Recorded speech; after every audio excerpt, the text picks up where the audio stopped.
নামঘৰত সেৱা কৰাৰ দৰে মোৰ চেনেলটো ছাবস্ক্ৰাইব কৰক আৰু টিলিঙাটো বজাই ভিতৰলৈ সোমাই আহক।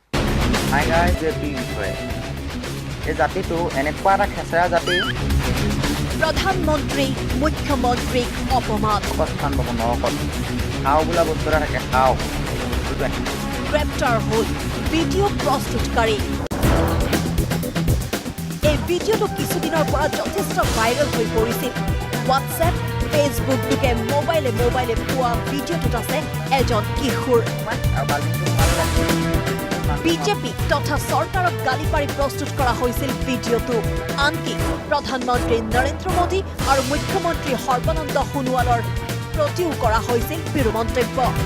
এই আপত্তিজনক ভিডিঅ'টোৰ বিৰুদ্ধে বিজেপিয়ে তৰা গোচৰৰ ভিত্তিত মাজুলীৰ গড়মূৰ আৰক্ষীয়ে গ্ৰেপ্তাৰ কৰে ৰুবুল নামৰ গোলাঘাটৰ এই কিশোৰজনক।